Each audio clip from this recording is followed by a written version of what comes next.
찬송가 484장 찬양드리겠습니다. 내 맘의 주여 소망 돋으소 찬양드립니다.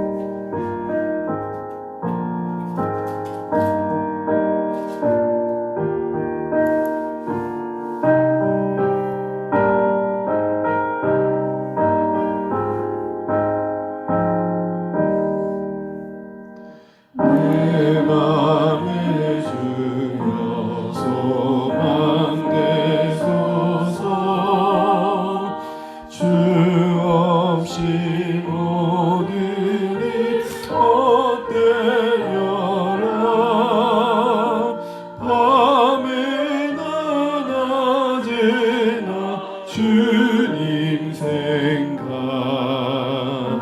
잘 때나 깰 때 함께 하소서. 지혜의 주여 말씀으로서 언제나 내 안에 계시소서. 주는 내 아버지 나는 아들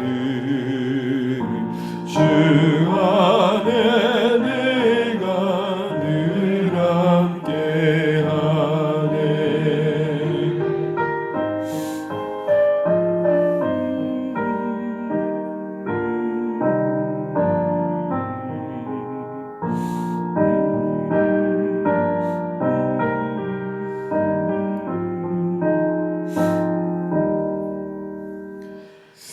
세상의 영광 나 안 보여도 언제나 주님을 나의 기억. 주는 내 맘에 계시오니 영원한 주님 참 귀하셔라.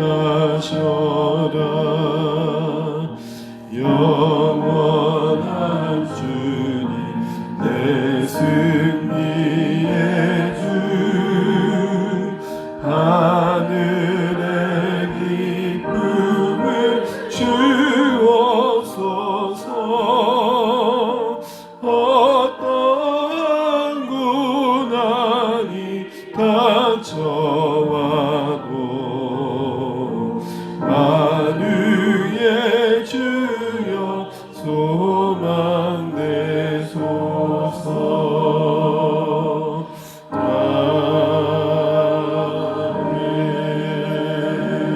아멘. 함께 보실 말씀 시편 27편입니다.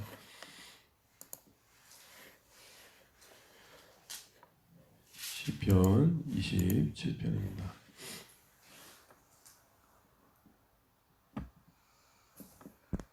네, 교독하시겠습니다. 제가 먼저 1절 읽겠습니다. 여호와는 나의 빛이요 나의 구원이시니 내가 누구를 두려워하리요. 여호와는 내 생명의 능력이시니 내가 누구를 무서워하리요. 아인들에게 내 삶을 누리고 내게로 왔으나 나에게 군대가 나를 대적하여 진칠지라도 내 마음이 두렵지 아니하며 전쟁이 일어나 나를 치려 할지라도 나는 여전히 태연하리로다. 내가 여호와께 변하는 한까지 그것을 구하리니 내 평생에 여호와의 집에 살면서 여호와의 아름다움을 바라고 그의 성전에서 사모하는 것이라. 여호와께서 환난 날에 나를 그의 초막 속에 비밀히 지키시고 그의 장막 은밀한 곳에 나를 숨기시며 높은 바위 위에 두시리로다. 이제 내 머리가 나를 둘러싼 내 모습 위에 들리리니 내가 그의 장막에서 즐거운 기사를 드리겠고 노래하며 여호와를 찬송하리로다. 여호와여 내가 소리내어 부르짖을 때에 들으시고 또한 나를 긍휼히 여기사 응답하소서. 내가 내 마음으로 주께 말하네. 여호와여 내가 주의 얼굴을 찾으리라 하였나이다. 주의 얼굴을 내게서 숨기지 마시고 주의 종을 노하여 버리지 마소서. 주는 나의 도움이 되셨나이다. 나의 구원의 하나님이시여 나를 버리지 마시고 떠나지 마소서. 내 부모는 나를 버렸으나 여호와는 나를 영접하시리이다. 여호와여 주의 도를 내게 가르치시고 내 원수를 생각하셔서 평탄한 길로 나를 인도하소서. 내 생명을 내 대적에게 맡기지 마소서. 위증한 자와 악을 통하는 자가 일어나 나를 치려 함이니이다. 내가 산자들의 땅에서 여호와의 선하심을 보게 될 줄 확실히 믿었도다. 너는 여호와를 기다릴지어다. 강하고 담대하며 여호와를 기다릴지어다. 아멘. 2021년 12월 31일 오늘 한 해 마지막 새벽 함께 하시니 감사합니다. 같은 한 날인데 또 한 해 마무리하는 마지막 날이라는 점에 또 그 날의 무게가 다른 것 같습니다. 오늘 특별히 그런 의미에서 20편 20편이 우리 올해의 하루를 마무리하며 또 새해를 전망하는 데서 주신 또 말씀이 있는 것 같아서 감사가 됩니다. 먼저 일단 10편 27편을 보게 되게 되면 다윗의 그 내면의 정서가 무엇인지를 보게 되는데요. 10편 전반에 흐르고 있는 다윗의 기본적인 정서는 두려움이고 무서움임을 보게 됩니다. 우리 1절 다시 한번 읽어보겠습니다. 여호와는 나의 빛이요 나의 구원이시니 내가 누구를 두려워하리요. 여호와는 내 생명의 동력이시니 내가 누구를 무서워하리요. 본문에 보는 것처럼 두려움과 무서움이 언급되어 있습니다. 두려움의 감정과 무서움의 감정은 사실 인간의 본능의 기본적인 감정이기도 하죠. 특별히 그를 지금 두려워했던 것은 2절에 보면 악인들이 내 살을 먹으려고 내게로 왔으나 라고 되어 있습니다. 이게 어떻게 설명됐을까 할 때 일단 내 살을 먹는다 할 때는 악인들이 저 먼 곳에 있는 게 아니라 근접해 있다는 것이죠. 지금 해를 가할 만한 상황, 살을 먹힌다라는 것은 해를 당할 만한 생명의 어려움을 겪는 상황을 표현하는 거겠죠. 근데 그게 지금 가까이 왔다라는 겁니다. 사실 우리가 문제라는 것이 어느 정도 거리가 있으면 생각할 여지가 있고 그래도 뭔가 전망할 수 있는 상황 속에서는 조금 덜하지만 당장 그게 풀어야 될 문제가 되고 시급해졌을 때는 사실 두려움이 또 염려가 더 크게 찾아올 때가 있습니다. 여러분은 언제 두려움을 느끼십니까? 언제 무서우신가요? 각자 좀 다를 것 같습니다. 각자마다 형편되겠지만 그래도 기본적으로 우리의 어떤 욕구의 측면에서 본다면 생명의 위협을 당하는 상황이 가장 큰 두려움이 아니겠습니까? 그러나 보편적인 차원에서 우리가 두려움을 얘기한다면 저는 이 두려움이라는 것은 통제되지 않을 때, 내 능력 밖의 상황을 만날 때인 것입니다. 문제 자체가 두려움을 주기보다는 내가 이것을 어찌할 수 없다는 상황을 인식하게 될 때 그게 가장 두려운 것이죠. 예를 들어서 금전이 떨어졌어요. 근데 갑자기 그 상황 속에서 그래도 뭔가 해결할 수 있는 길이 있고 관계가 있다면 조금 다를 텐데 사방팔방 둘러봐도 나를 도울 리 없을 때, 막막함이 올 때 그 두려움이 되는 것이죠. 어쨌든 지금 다윗은 그가 처한 상황을 자기 힘으로 어찌해볼 수 없는 거 하나는 분명합니다. 그렇습니다. 두려움, 무서움이라는 것은 우리 능력 밖의 상황을 직면했을 때 자연스럽게 우리 안에 일어나는 마음입니다. 그런데 다윗은 지금 뭐라고 하고 있냐면 자기 자신을 붙들어 매고 격려하면서 내가 지금 두려워하겠느냐, 내가 지금 무서워하겠느냐 라고 오히려 두려움을 다스리고 있습니다. 두려움은 다스림 밖의 상황 속에서 처하게 되는 감정인데 그래서 일어나는 그 두려움을 다스리고 있는 걸 보게 됩니다. 여러분, 신앙이라는 것은 두려움과 무서운 감정이 없는 게 아닙니다. 우리 안에 그런 마음이 일어나지만 물결처럼 일어나지만 그것을 다스리는 것입니다. 풍랑이다 있는 파도를 잠잠케 하신 주님의 모습처럼 우리 안에 일어나는 그 감정을 다스리는 겁니다. 다스린다는 말은 다른 말로 말하면 그 두려움과 무서운 감정에 지배받지 않는 겁니다. 가끔 신앙생활을 한다 하면서 이런 두려움과 무서움마저도 비신앙적 요소를 보는 분이 많아요. 아닙니다. 그런 마음이 일어날 수 있는데 그 마음이 최소화되는 겁니다. 적어도 신앙은. 없는 게 아니에요. 여전히 있지만 그게 나를 주장하여 내 삶을 주저앉게 할 정도는 아니라는 거죠. 여전히 내 안에 있는데 다스릴 정도는 되는 것. 그게 신앙입니다. 그렇다면 오늘 다윗은 그 두려움을 어떻게 다스렸는가 봤더니 분명한 하나님에 대한 강한 신뢰가 그를 둘러싸고 있는 걸 보게 됩니다. 시편의 구조가 그렇습니다. 여러분, 시편은 잘 알고 계시는 것처럼 문학입니다. 문학이라는 건 기본적으로 어떤 구조를 갖고 있는데요. 우리 옛날에 기억나세요? 국어 시간에 시 배울 때 1년, 2년, 3년, 4년 나누었던 기억 나십니까? 네, 그렇습니다. 그렇습니다. 그래서 이런 구조를 분석해 보면 시가 뭘 강조하는지에 대한 얘기를 했었는데 보통 오늘 이 시편을 보게 되면 이렇게 나눕니다. 1절부터 3절 그리고 13절부터 14절이 앞뒤로 다윗의 강한 하나님의 신뢰를 고백하고 있다라고 봅니다. 그도 그런 것이 1절부터 3절을 쭉 읽다가 3절을 보실까요? 3절 함께 읽어보겠습니다. 군대가 나를 대적하여 진칠지라도 내 마음이 두려워하지 아니하며 전쟁이 일어나 나를 칠지라도 나는 여전히 태연하리로다. 태연이란 말이 뭡니까? 이 말은 원어에 대해서 그렇습니다. 나는 여전히 신뢰하겠습니다 라고 또 얘기합니다. 하나님에 대한 신뢰를 지금 고백하고 있는 것이죠. 여전이란 말이 무슨 말입니까? 상황과 상관없이 나는 하나님을 신뢰하겠습니다. 여기 보면 비유되어지는 건지 현실 속에 그가 경험하는 건지 정확한지 모르지만 어쨌든 군대가 나오고 전쟁이 나옵니다. 저희가 전쟁을 경험하지 않았습니다. 우리 장로님이나 전쟁에 주는 사람들 경험해 보셔서 잘 아실 텐데 비슷하게 경험했던 거는 소위 각계전투라고 총알이 빗발치는 상황을 묘사하고 그래서 나름 옆에서 뭔가 펑펑 터지고 긴장이 되는 거예요. 근데 그런 상황 속에서 인간의 가장 기본적인 본능은 보호 본능이잖아요. 그러니까 어떻게든 살려고. 그래서 웃긴 게 옆에 전우가 어떻게 되는 신경 쓰잖아요. 내가 일단 살아야 되는 거죠. 뭔가 불안할 수밖에 없고 흔들릴 수밖에 없다고요. 근데 여전히 태연합니다. 여러분 13절을 보실까요? 13도 14절도 둘러싸고는 끝 연에는 이렇게 되어 있습니다. 이 13절 읽어볼게요. 내가 산자들의 땅에서 여호와의 선하심을 보게 될지를 뭐예요? 확실히 믿었도다.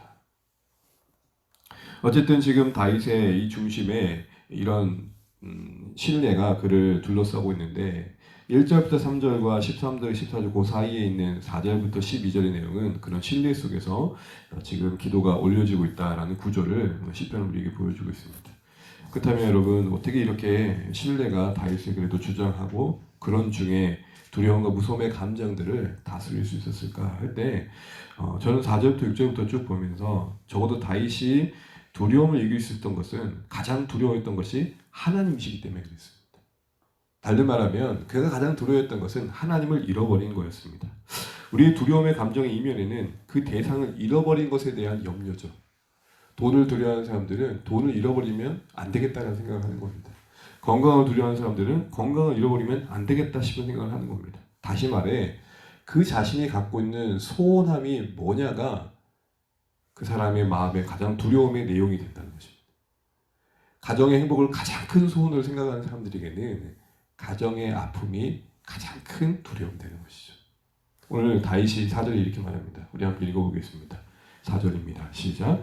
내가 여호와께 바라는 한 가지 일 그것을 구하리니 곧 내가 내 평생에 여호와의 집에 살면서 여호와의 아름다움을 바라보며 그의 성전에 사모하는 그것이라. 상황과 상관없이 요동치는 생각과 상관없이 잠잠하게 그가 고백하고 있는 소원은 무엇입니까?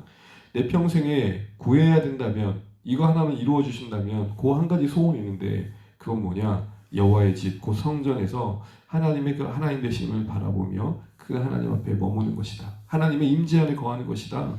요 얘기를 하는 것입니다. 그러니 그의 가장 유일한 소원이 하나님의 임재라는 것은 가장 두려워하는 것이 뭐라는 것입니까? 하나님의 부재라는 것입니다. 그래서 지금 다윗은 이 소원함 속에서 그가 주변의 원수들이 그 살을 먹으려고 헤아려 하는 상황이 분명하지만 이 상황 속에서도 하나님이 나와 함께 하심이 분명하다면 나는 괜찮습니다. 이 말을 바꿔 말하면 아무리 주변이 편안해도 살만해도 무난해도 하나님의 부재가 나에게 고난입니다. 이 얘기하는 겁니다. 살만해도 형편이 괜찮아도 내 소원이 가장 큰 소원은 하나님의 임재이니 그게 없다면 사는 게 아닙니다. 사랑하는 성도 여러분, 이제 신년을 맞이하면서 다들 간절곳에 가잖아요. 오늘 많이 모이시겠죠. 이름을 잘 지은 것 같아요. 그렇죠? 간절하게 마음으로 다들 그냥 간절하게 구하더라고요. 정말. 보통 그 해 떠오르는 거 보면서 소원을 이렇게 구하잖아요. 저도 아내랑 한번 간 적이 있는데 처음 가봤는데 좀 신기하더라고요. 태양이 이렇게 이쁘게 떠오르는 모양을 보니까 너무 예쁘더라고요. 명물이겠다 싶었습니다. 근데 그 잠시 잠깐 떠오르는 시간에 사람들이 소원함을 구하잖아요. 그 각자의 소원함을 구합니다. 특별히 연말을 두고 새해를 맞이하면서 우리의 소원이 무엇이었었는지, 우리는 무엇을 잃어버린 것을 가장 두려워했었는지, 또 새해를 바라보며 바라는 것은 무엇인지 돌아보면 좋겠습니다. 예측대로 되지는 않을 것입니다. 생각대로 펼쳐지지도 않을 것입니다. 그래서 막연한 두려움이 우리의 마음의 기쁨을 빼앗습니다. 그러나 적어도 우리가 은혜를 구하면 좋겠습니다. 하나님, 내 죽을 날까지 내 가장 큰 소원은 하나님 당신이 되게 해주시죠. 하나님 그 존재 자체에 대한 기쁨이 우리 가운데 가장 큰 소원함 되시기를 주의 이름으로 축원합니다. 아플 수 있고 괴로울 수 있지만 가장 큰 괴로움은 하나님이 느껴지지 않는 것이 되길 바랍니다. 왜 우리가 기도해야 됩니까? 우리가 왜 말씀 앞에 서야 됩니까? 뒤로 다르겠지만 그것이 우리 하나님의 임재 가운데 그래도 가까이 우리를 두기 때문입니다. 어쨌든 다윗은 그의 소원함을 통해서 증거해 주듯 그의 둘러싼 상황보다 더 큰 괴로움은 무엇이었냐면 하나님의 부재했던 것이죠. 결국 하나님을 가장 두려워했던 마음이 다른 두려움을 다스리게 했던 것입니다. 두 번째로 그가 하나님을 향해 이렇게 신뢰를 고백할 수 있었던 것은 말씀에 대한 묵상과 적용이 그의 삶의 현장에서 작동했음을 보게 됩니다. 우리 8절 한번 읽어보겠습니다. 8절 함께 있습니다. 너희는 내 얼굴을 찾으라 하실 때에 내가 마음으로 주께 말하되 여호와여 내가 주의 얼굴을 찾으리이다 하였나이다. 아멘.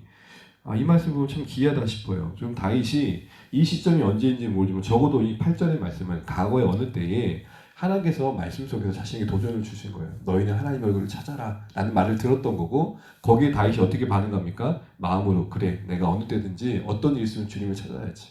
주일날 말씀을 듣는 거예요. 사랑하는 성도 여러분 고난 중에 하나님을 구하십시오. 하나님 도우십니다. 그 말씀을 흘러듣지 않고 마음으로 그래 내가 그렇게 살아야지 라는 적용의 고백이 지금 그 현실에 떡하니 부딪혔을 때 작동하고 있는 겁니다. 사랑하는 성도 여러분 적어도 2022년에는 말씀이 더 분명하게 작동하는 우리의 삶 되시기를 축복합니다. 쌓여가는 말씀은 많은데 살아내는 말씀은 없다. 여러분 기억하시죠? 제가 지금 기억하는 그 순간이 있습니다. 그 파송개척팀에 우리 장로님하고 권사님하고 저희가 기도 모임할 때 두 번째 모임 때였을 것입니다. 마리아 이야기를 하면서 오빠가 죽었잖아요. 무덤에 갇혔잖아요. 나흘이 됐잖아요. 그 전에 마리아의 모습은 뭐였습니까? 나는 부활을 믿습니다. 했는데 돌문 앞에서 어떻게 됐죠? 썩은 내가 납니다. 사흘입니다. 그러니까 고백은 부활의 하나님을 믿는데 현실의 돌문 앞에서는 떡하니 무너지는 우리의 모습. 저의 모습입니다. 우리의 모습 아닌가요? 적어도 말씀이 작동되어지는 그 현장엔 두려움을 지배할 수 있는 은혜가 주어진다는 것입니다. 숱한 말씀들이 우리에게 있지만 그것이 우리 현실 속에서 작동되지 않는다면 참 안타까울 것입니다. 여러분 그러기에 별거 아닌 것 같지만요. 매일 묵상하는 건 귀합니다. 묵상 속에서 묵상은 하나님과의 대화이기에 대화 속에 우리가 관계의 신뢰가 쌓이듯 하나님과 주고받는 대화 속에서 성경에서 떡하니 증거하고 있는 하나님의 일하심 속에서 그래 이 하나님이 나의 하나님이시지 그래 이 하나님이 나의 하나님이시지 그래 이 하나님이 나의 하나님이시지 라는 매일 반복되는 고백 속에서 우리 안에 신뢰가 조용히 쌓여가는 것입니다. 무시할 수 없습니다. 그래서 매일 묵상하는 사람을 무시할 수 없는 겁니다. 위기가 오면 이 사람은 그 말씀의 작동대로 살아간다. 그래서 여러분 간헐적으로 말씀을 섭취하는 것도 참 귀한 거겠지만 우리 주 안에 계신 우리 모든 성도님들은 새해에 더 말씀을 가까이 결단이 있으시면 좋겠습니다. 별거 아닌 것 같지만 내가 이 한 구절 앞에 머무는 것이 내 마음에 하나님과 관계에 신뢰를 쌓는 한 돌이 됩니다. 다윗이 그랬던 것처럼 말이죠. 세 번째 마지막으로 볼 수 있는 것은 9절 10절인데요. 우리 9절 10절 한번 읽어보겠습니다. 9절 10절입니다. 함께 읽습니다. 주의 얼굴을 내게서 숨기지 마시고 주의 종을 노하여 버리지 마소서. 주는 나의 도움이 되셨나이다. 나의 본이 님이여시여 나를 버리지 마시고 떠나지 마소서. 내 부모는 나를 버렸으나 여호와는 나를 영접하시리이다. 아멘. 여기 버리지 마십시오라는 말이 계속 반복되고 있죠. 떠나지 마십시오라는 말이 계속 반복되고 있는 걸 보게 됩니다. 그러면서 10절에 이렇게 말해요. 내 부모는 나를 버렸으나 여호와는 나를 영접하셨습니다. 우리 인생에 상처가 있잖아요. 다윗은 적어도 이 상황 속에서 하나님을 향한 신뢰를 고백할 수 있었던 것은 그 인생의 상처를 극복한 현실이 있었기 때문임을 보게 됩니다. 왜 그러냐면 상처는 우리의 현실과 인간관계를 곡해하는 쪽으로 가게 됩니다. 뭐 이런 거잖아요. 몇 번 부탁을 했는데 거절을 당해요. 그러면 이런 생각을 하는 분들이 계십니다. 뭘 늘 내가 그랬지. 난 늘 혼자였잖아. 또 다른 가능성과 또 다른 관계로 나아가는 마음을 품기보다는 단 한 번의 거절이 어떤 마음을 떡하니 갖냐면 그래 세상에 난 늘 혼자였어. 여러분 다윗이 이런 얘기를 합니다. 부모님은 나를 버렸으나 어떤 경험인지는 모르지만 적어도 어느 시점인지 분명하지 않지만 이 사건의 배경 속에서 보면 지금 이 일은 그 지금 주어진 고통 현실에 다시 한번 떠올릴 만큼의 큰 아픔의 기억이었습니다. 부모로부터 버림을 받는다. 정서적으로부터 버림받는 것도 힘든 부분들이겠죠. 그러나 실제적으로 버림받는 경우도 우리는 보게 되잖아요. 어쨌든 어떤 모양의 버림받음이든 인간의 내면 속에 가장 큰 고통입니다. 그런데 이 버림받음의 기억이 치유되지 않으면 여러분 어떻게 될까요? 관계 속에 불신으로 이어집니다. 우리는 하나님을 뭐라고 고백하죠? 아버지라고 고백하죠. 어머니 하나님이라고 고백하는 하나님의 교회 이단이 있잖아요. 말도 안 되는 얘기를 하는 거지만 어쨌든 우리는 아버지에 대한 아픔 때문에 하나님을 아버지라 부르지 못하는 사람을 여러분 혹시 보신 적 있으십니까? 그러니까 우리는 상식적으로 이해할 수 없는데 그 형편 속에서는 아버지가 너무 두려움의 대상이 돼서 괴로움이어서 하나님을 차마 아버지로 부르지 못한. 근데 오늘 다윗은 적어도 육신의 부모로부터의 버림받음의 기억이 하나님의 영접하심 안에서 극복되어졌습니다. 감추고 싶고 숨기고 싶은 일이었을 텐데 떡하니 고백합니다. 나에게 부모님부터 버림받은 기억이 있지만 하나님이 나를 버리지 않으셨으니 나의 인생에 힘이 된다. 나의 구원의 하나님이 나를 버리지 않을 것을 내가 신뢰하는 것은 부모로부터도 버림받은 형편 속에서 하나님이 나를 안으셨다. 버림받음의 상처를 극복한 다윗의 모습을 보게 됩니다. 상처는 분명 우리의 현실을 곡해해서 외면하게 만들고 회피하게 만들고 자조적인 고백과 연민을 만들어내지만 극복된 상처는 현실의 상처 속에 또 다른 누군가를 치유하는 사람으로 세워가고 있는 것들을 보게 됩니다. 사랑하는 성도 여러분, 오늘 다윗의 내면 세계가 건강함을 보게 됩니다. 아픔이 없었던 게 아닙니다. 그 아픔을 극복했기에 그것이 하나님과의 건강한 관계 속에서 다루어졌기 때문에 고난의 현실 속에서도 하나님을 간 신뢰로 나아갑니다. 만약 그가 부모의 상처가 더 크게 지배하고 있었다면 하나님을 향한 신뢰도 흔들렸을 것입니다. 우리의 삶에 우리의 괴롭히는 상처는 혹시 있지 않으신지요? 다루어져야 되고 극복되어야 될 상처는 있지 않으신지요? 저는 잘 모르겠지만 적어도 전 이거 하나는 분명한 것 같습니다.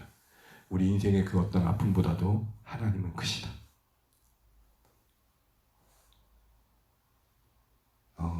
우리 인생의 그 어떤 상실감보다도 하나님은 더 크시다. 그래서 여러분 어떤 괴로운 인생들을 만나도 우리가 안아줄 수 있는 이유는, 그래도 붙들어줄 수 있는 이유는 그의 아픔보다 크신 하나님의 사랑과 붙들어준 때문입니다. 사랑하는 성도 여러분, 오늘 다윗을 보십시오. 이런 모든 확신 속에서 그 중심에 있는 내용들을 보십시오.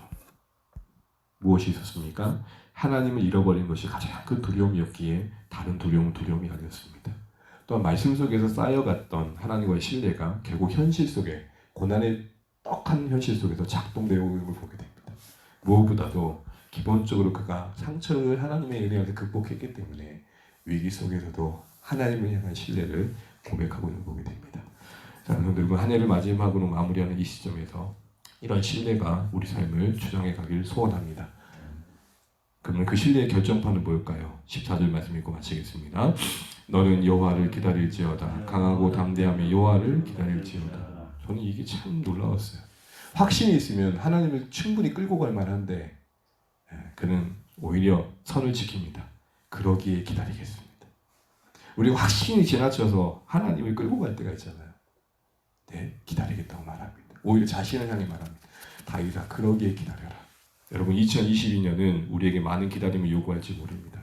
하나님을 변함없이 신뢰하면서 우리 각자에게 요구하는 기다림을 넉넉히 감당할 수 있는 우리 모두 되시는 우리 축복 받으시기를 하나님께 간구합니다. 기도하겠습니다. 우리 찬양하며 기도합니다. 찬송가 401장입니다.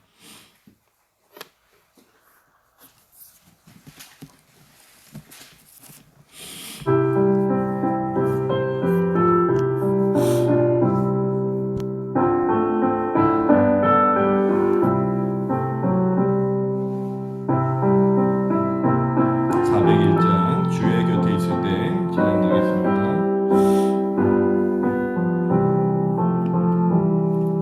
주의 곁에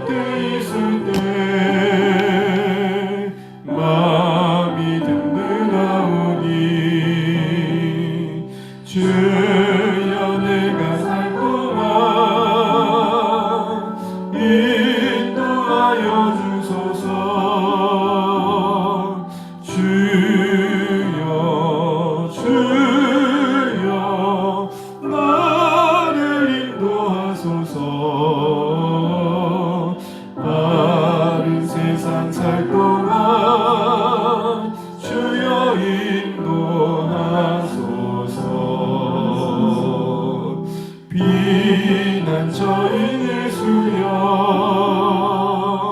세상 물결엄할 때 그 신은혜 베푸사 나를 숨겨주소서. 주여 주여 나를 인도하소서. 바른 세상 살 동안 주여 인도하소서.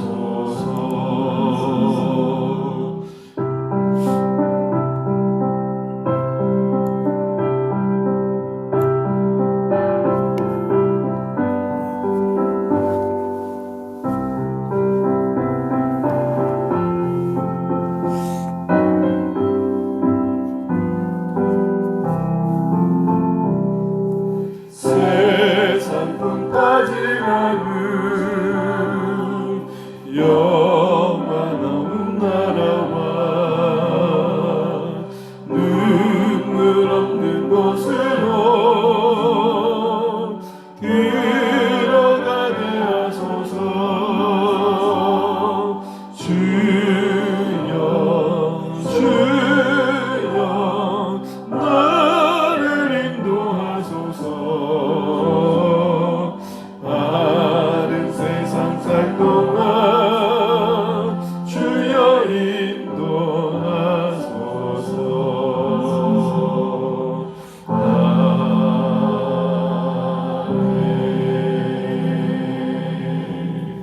아멘. 이 시간에 같이 한번 기도하면 좋겠습니다. 하나님께서 우리에게 오늘 주신 말씀 다시 한번 붙들면서 기도하면 좋겠습니다.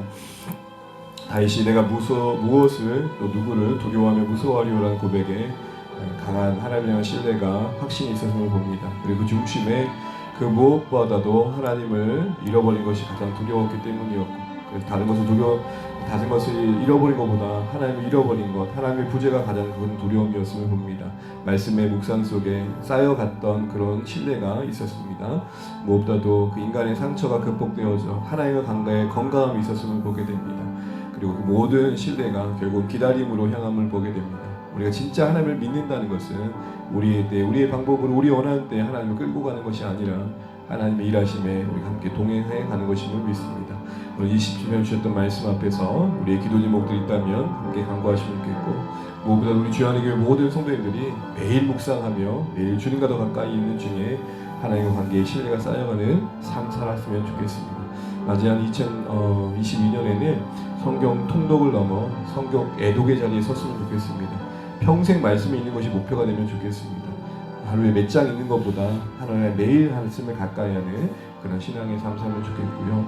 우리 주안의 교회 우리 모든 가족들이 아내를 건강하게 잘 맞이하면 좋겠고, 오늘 특별히 송구영신 예배 통해서 우리가 서로를 붙들어주고 또 하나님 은혜 안에서 건강하게 한 해를 매듭짓고 새로운 한 해를 맞이하면 좋겠습니다.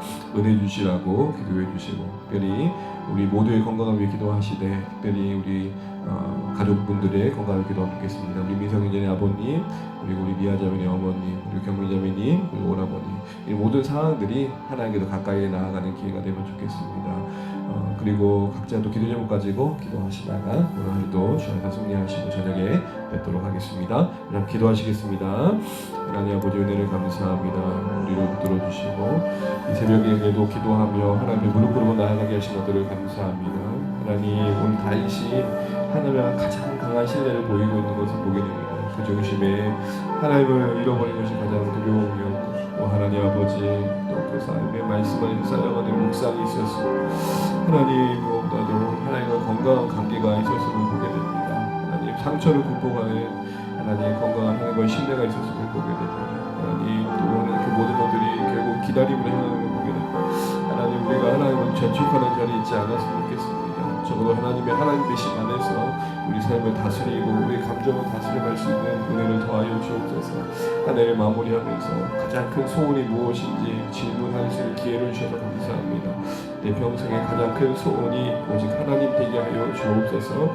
하나님 함께함이 가장 큰 소원이 되게 하시고 하나님의 사랑함이 가장 큰 소원함이 되게 하여 주셔서 이 세상 그 어떤 것도 사랑의 대상이 되지 않게 하시고 오히려 그 모든 상황 속에서 흔들리지 않는 믿음으로 굳게 서게 하여 주옵소서. 나의 감정과 생각을 다스리시며 주의 하나님께 하여 주시옵소서. 사랑하는 우리 모든 주 안의 교회 성도들을 한 분 한 분을 붙들어 주시고 그 가정과 일터와 생애 현장 속에 주의 도우심이 임하게 하여 주옵소서. 특별히 하나님 주님의 말씀으로 가까이 하게 하시고 성경 동동 넘어 애독의 한 해가 될 수 있도록 주님 은혜 베풀어 주시옵소서. 도우시옵소서. 우리의 신앙의 걸음을 인도하시고 우리가 서로 격려하며 붙들어 주는 수 있게 하여